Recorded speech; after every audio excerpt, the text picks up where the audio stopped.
que fica compreendido nessa discussão dessa manhã é que a vida do governo tá difícil e se continuar com o método e a forma de fazer política vai piorar ainda mais.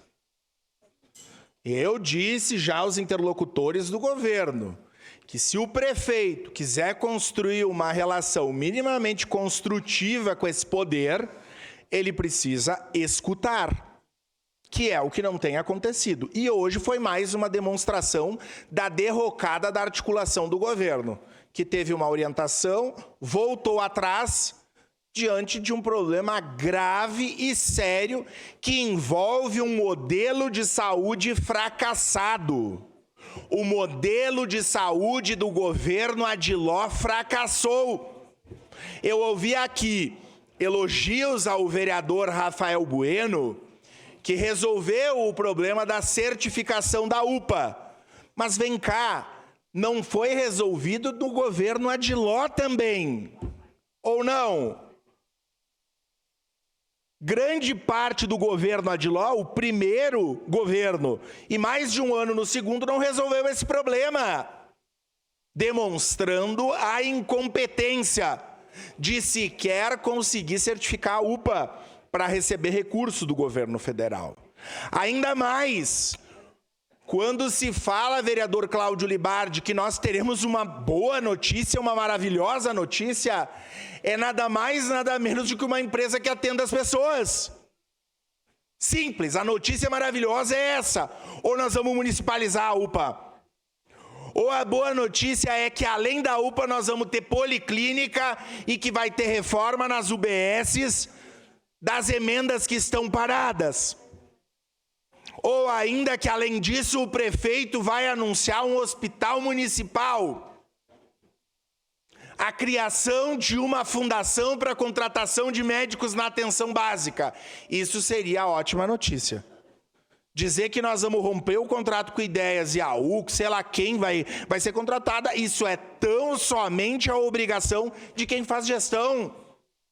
Veja, nós temos que nos dar por satisfeito de que na segunda-feira vai ter uma empresa para tocar o Ideias. Isso é a grande notícia do governo.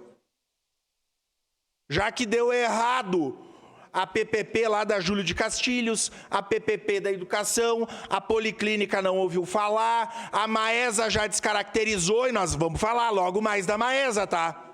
Vamos falar da Maesa logo mais. Como é que está o aeroporto lá de Vila Oliva? Que um passarinho, chupim, também me contou que está, diria minha mãe, quase caindo também, o aeroporto de Vila Oliva. Querem mais? Tem mais coisa. Então, bom, vamos lá. Que bom que a base voltou atrás. Eu tenho maior respeito pelo vereador Fiuza, estava dizendo isso. Eu não levo nada para o coração. Até porque se levasse, quem vem para a política e faz política, né, leva tudo para o coração, morre. Não, nós estamos falando de coisa séria, gente. Coisa que envolve a vida das pessoas. Se isso suscetibiliza algum homem ou mulher pública, tem que fazer outra coisa. E não política. Porque eu estou preocupado com quem morre na fila das UPAs. Eu estou preocupado com quem continua sem atendimento na atenção básica. E volto a dizer, se nós não discutir as melhorias da atenção básica, vai ser chover no molhado. Porque qualquer empresa que assumir a UPA vai ter problema.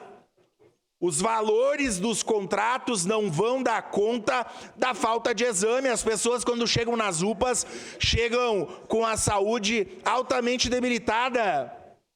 E qual é a resposta que o governo vai nos dar para a atenção básica? Bom, na gestão passada, eu ouvia que o prefeito Adiló herdou a maledicência do governo Guerra, que o prefeito Adiló herdou os problemas da pandemia. Depois, no final do governo passado, o problema era a chuva.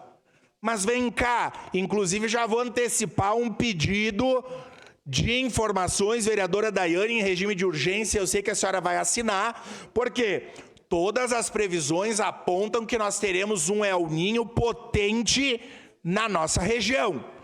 O governo municipal já está preparado com um plano de contingenciamento para as chuvas e para as tempestades que nós vamos enfrentar?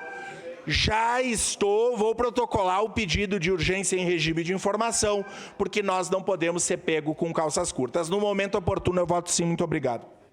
Próximo inscrito, vereador Fius, da tribuna.